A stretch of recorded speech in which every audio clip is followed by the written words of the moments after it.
Halo, assalamualaikum warahmatullahi wabarakatuh. Teman-teman, saat puasa itu ada perubahan yang terjadi pada diri kita. Ya, perubahan yang bisa teman-teman sadari dan juga yang tidak teman-teman sadari. Ya, salah satunya perubahan itu adalah penurunan gula darah saat puasa. Sebenarnya semua orang itu akan mengalami penurunan gula darah saat puasa. Tetapi yang jadi masalah, kalau penurunannya itu terjadi pada pasien diabetes. Karena pada pasien diabetes biasanya penurunan kadar gula darahnya itu bisa menimbulkan keluhan ataupun masalah. Karena ya penurunannya bisa di bawah normal. Jadi kita akan membahas cara kendalikan gula darah saat puasa.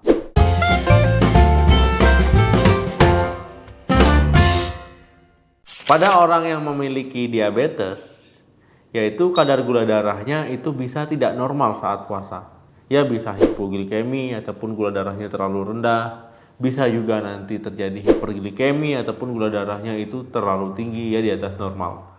Kedua kondisi ini ya tidak bisa dibiarkan karena bisa menimbulkan komplikasi ya pada teman-teman. Ya komplikasinya tentu adalah komplikasi yang merugikan bagi kesehatan.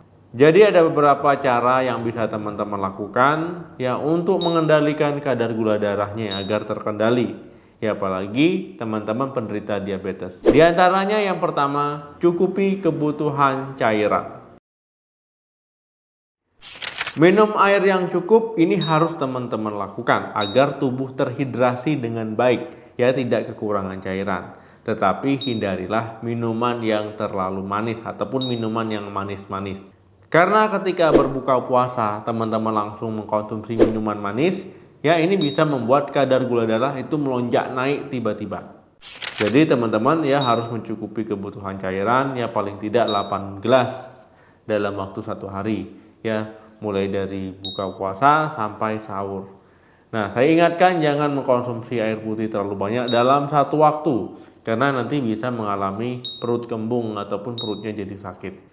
Jadi saat buka puasa ya teman-teman minum air putih dulu supaya mengganti cairan yang hilang seharian.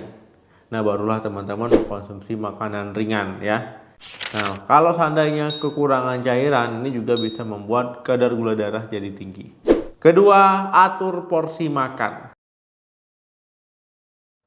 Teman-teman porsi makan juga harus teman-teman perhatikan saat puasa, baik saat sahur maupun saat berbuka puasa. Nah saat buka puasa pilihlah porsi makan yang sesuai dengan kebutuhan teman-teman. Ya jangan terlalu banyak, jangan berlebihan. Ya supaya apa? Ya supaya kadar gula darahnya kalau terlalu banyak nanti bisa naik tiba-tiba ya.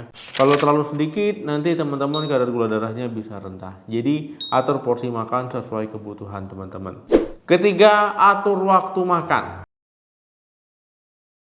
Teman-teman ya saat berbuka puasa tiba ya teman-teman memang harus makan ya. Makan jangan ditunda-tunda. Apalagi yang punya obat penurun gula darah ya sudah mengkonsumsi ya harus makan ya.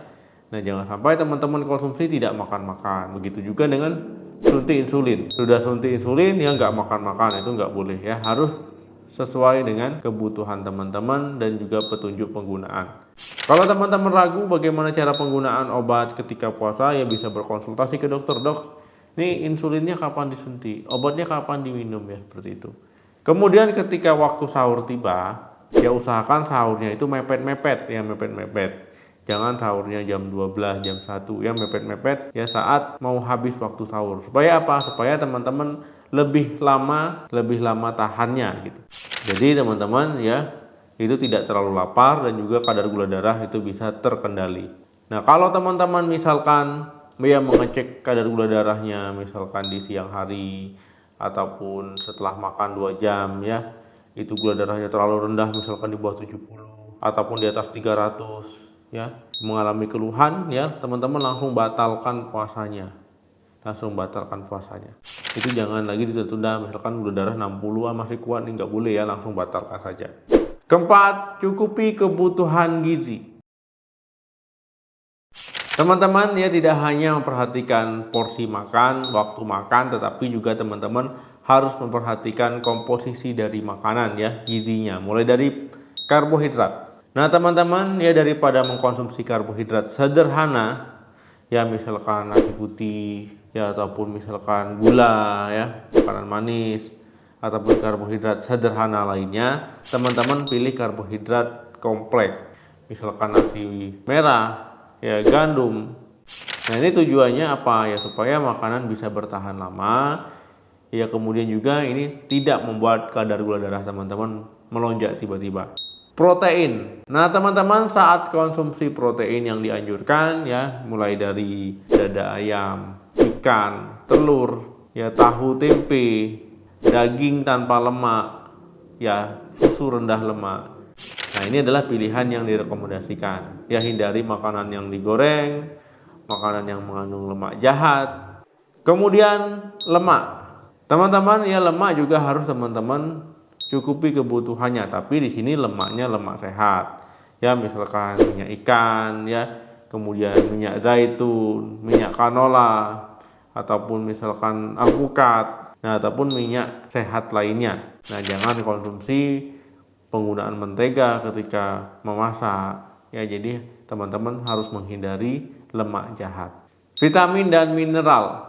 Nah, teman-teman juga harus mencukupi kebutuhan vitamin dan mineralnya dari sayur-sayuran dan juga buah-buahan.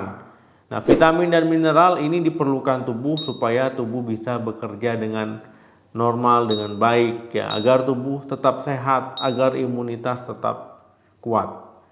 Nah, untuk mencukupi kebutuhan vitamin dan mineral ya teman-teman bebas ya, mau sayur-sayuran apa, ya buah-buahan apa. Tapi perlu diingat jangan konsumsi berlebihan. Kelima, lakukan olahraga. Untuk penderita diabetes tetap harus olahraga ya, supaya sensitivitas insulin itu tetap baik. Nah, tetapi olahraganya saat puasa itu jangan sebelum ya. Kalau sebelum nanti gula darah bisa rendah, terlalu rendah. Nah, ini juga nggak boleh. Jadi olahraganya itu setelah berbuka puasa.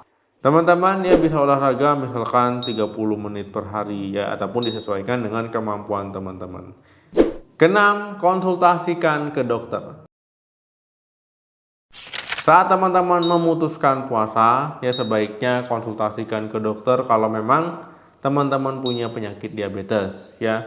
Tanyakan bagaimana dok penggunaan obat selama puasa, bagaimana penyuntikan insulin selama puasa, apakah dengan kondisi teman-teman itu bisa melakukan puasa. Nah, jadi teman-teman harus diskusi ya, karena pada penderita diabetes itu gula darah nanti bisa turun ya, bisa turun di bawah normal ataupun hipoglikemia. Jadi kalau teman-teman mengalami hipoglikemia ataupun keluhan misalkan keringat dingin ya, kemudian pusing, pandangan gelap, ya tremor gitu ya. Nah, itu teman-teman batalkan, apalagi setelah dicek memang gula darahnya itu di bawah normal. Oke teman-teman, terima kasih yang sudah menonton video ini sampai habis. Jangan lupa like, share, dan komen. Sampai ketemu lagi di video saya selanjutnya. Salam sehat, sampai jumpa.